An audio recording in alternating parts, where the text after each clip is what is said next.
There is simply something amazing in the way Super GM Hikaru handles highly aggressive and dynamic positions.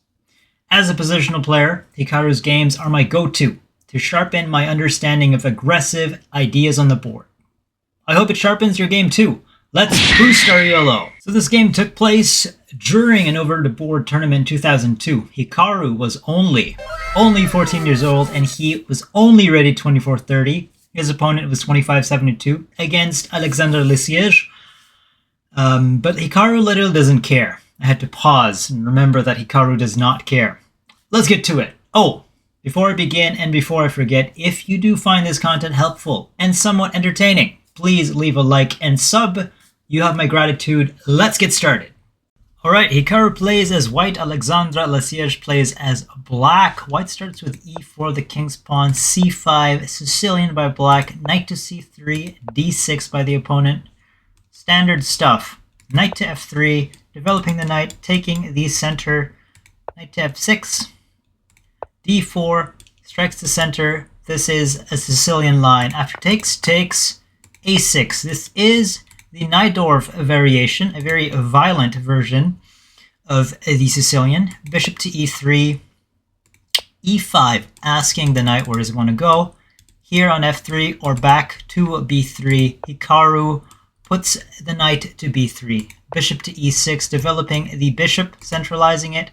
And now f3. We can kind of tell that Hikaru wants to castle where? That is the queen side. Knight b to d7, queen to d2, and Hikaru here is quite transparent with his intentions, and that's the first thing I want to take from this game. As a person who needs to study openings myself, you need to know your lines, 1, and 2, you cannot hesitate with your intentions unless it's part of your prep. What I mean to say here is after bishop to d7, Hikaru castles long, queen side, b5, attacking here, and now g4. In this moment in time in the game, black is a bit hesitant. If you'll see the game, you can't castle long here, so you do have to castle short. And as a grandmaster, I'm assuming at 2572, this battle becomes king side versus queen side. And say after castles a3, a queen to c7, developing on the 7th rank, probably hits on c8, and after king to b1, knight to b6, important squares in the middle, and then develop. And back to that line after g4, which is what happened in the game, knight to b6, black shuffles a little bit, eyeing the square on c4. And here Hikaru makes his intention clear. This is the line. You pawn storm the king side, g5. Definitely. And after that move, Hikaru plays knight to d5. Idea is, when the opponent took, even though you fracture the central squares here, you still have control definitely here, but they're not connected anymore. What Hikaru does is freezes the pawn here on d6, and now c6 and e6 is a light square that white controls. So that's the second thing. You want to take space, the final frontier. Take space and restrict. Restricting the pawn here and taking the light squares by Hikaru. And the third point being is that in this position, black played knight to c4, which is very passive, or just incorrect move sequence, or however you call it. What's better here, if your king is stuck in the middle, you need to establish counterplay. If you're going to deny the fact that the war happens king side and queen side, you need to establish counterplay. And the best counterplay for it, instead of reducing the position and immediately, knowing that you're being slightly squeezed in the middle and the pawns are marching at your door, the move would be rook to c8. Just establish a semi-open file. You now have control of c4 many a times. And after, say, knight to a5, you've got a nice move by black. Even though that's defended, it simply takes. After queen takes, eyeing here, but eyeing here. After h4, for the pawn thrust, you have queen to c7, establishing checkmate. Bishop to d3, g6, and then the king sidesteps. And it's a battle. You can't deny it's a battle. You pick the opening in Najdorf as black, so you have to establish that. And after rook to c8, if your opponent fumbles a little bit and now hesitates, would say king to b1, you now have a nice control of that square. Knight to c4, takes. With tempo, you can't go here because you get, you lose the piece. So you move back, and now c3, a nice kind of intermezzo sacrifice, disconnecting the pawns in front of the king, fracturing it, and you have what you call a game. That's the counterplay. In this position, though, immediately black plays knight to c4. So Hikaru crunches that knight, and after that, now takes advantage of the light square restriction a while ago. Here the opponent plays c3, trying to disconnect the queen here. This is attacked twice, but is defended twice. And if you take here like a noob, of course Hikaru will not fall for that. That's a goodbye knight. Instead, Hikaru took with a queen. And it looks like black is diluting the position, but Hikaru plays f4, sacrificing the pawn. The king is still in the middle of the board. And that brings me to the fourth point, which is, well, 1, have the opponent's king stay in the middle of the board if they hesitate, but 2, more importantly, have an intermezzo idea. Intermezzo, move in between. And here, black is posed a very, very strong question, a very dangerous question. What do you do? In the game, e takes on f4, but if you took with the wrong piece, then bishop takes, you are 1 and 2 moves behind. This is weak, this is open, and that's also on prise. So after queen takes, you defend, but you are going to get absolutely destroyed. And Hikaru probably likely saw that. So after f4, opponent took on with the pawn. Of course, you don't just want to take there because that's defended pretty well. And here, knight to c6, intermezzo again. Move in between. Move in between, hitting the queen. And after that, hitting here. And now, after bishop to d4, eyeing this, it looks like at first glance, if you can't see it, that this is safe. But Hikaru is so tricky, and most people with a tactical eye will see that your queen is being x-rayed. And that's a tactical trap. If you move there, goodbye queen. Very bad, very horrible. And that brings me to another point, in that if the intention is to keep the king in the middle of the board, there should be tactical traps.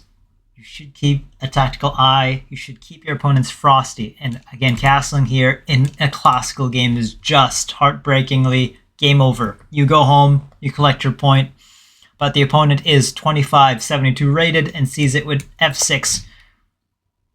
Yeah. But now hits here. Idea is disconnecting. After bishop 2, checks. And after that check, you can see the game has exploded completely in white's favor. Both rooks are disconnected and currently are not useless. And knight on c6 has made its way to take out the opponent's escape squares, but also centrally is just a beast of a knight. In this position, the opponent blocked with knight to e5. Moves like king to f8 doesn't help, because then you just infiltrate. If you try to pair that up, there's ideas of queen to e8, queen to e1. I'm looking at the board incorrectly, and ideas here to infiltrate. So say after that, and if you allow that, that's just bad. Right, so after the check, knight to e5. After takes, Hikaru sacrifices the rook. It doesn't take here, mind you, because you have to be wary that there is an intermezzo check, discovery. So Hikaru just plays calmly d5. Advancing the pawn. You do anything stupid, you lose it. This knight's still active. And after that move, takes here. The kind of not so tactically astute amateur mind would want to take here, but that takes away the steam because there's an escape square. What you want to do is still hit on the major pieces, keep the king in the middle. So after knight 2, e5, opponent plays queen to b5. Hikaru just calmly pushes. I don't know how calm he was when he pushed the pawn, but then the opponent plays e7. The thing is, if you move here, because this is taken, that's taken, a move here would end the game. You have to block and you're dead. King to e7, doesn't matter. Hikaru plays queen to a3 anyway, and then chases the king. Just chase, taking away the squares. Knight to d4, hitting the queen, taking care of f3, f5, and the business. And here checks. The king is isolated here or there. Chooses h3. And now the idea is to checkmate in 1.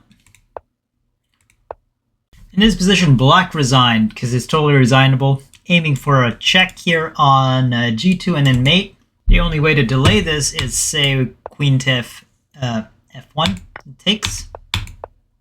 You block. Check.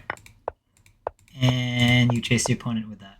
Anyways, it was brilliant play by Hikaru. I hope those little notes help you guys out. I thought even though this was a 34 move game, there was a lot to learn from a tactical perspective.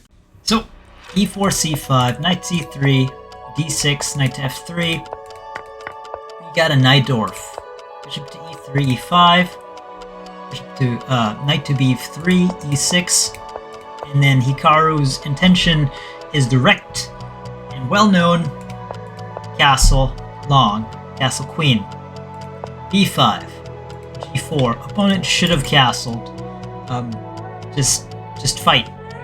You know this is a fight. When your pawns are pushed too far, you can't castle queen here. Instead, the opponent kind of dilly-dallies. Hikaru gets to push. And Hikaru strikes the middle, restricting this pawn. After takes, you've got a restriction and taking up space. The opponent hesitates. Already passive. Instead, should have played rook to c8. And after those ideas of, say, king 2, that's better for black.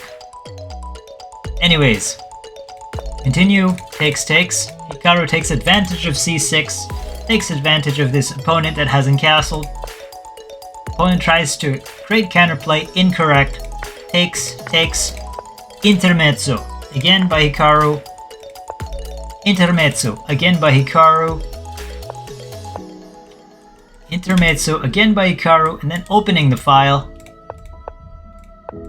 Checks now. Really sharp calculation. Sacrificing the rook. Don't take the pawn like a noob. Hit first. Push the king. Create checkmate threats. Take away the escape squares. Check. And then after sharp calculation, if you want a wild west game where you're winning because you have all the guns, play like Hikaru, the opponent resigned here. Game over. Hope you guys enjoyed that. Double peace.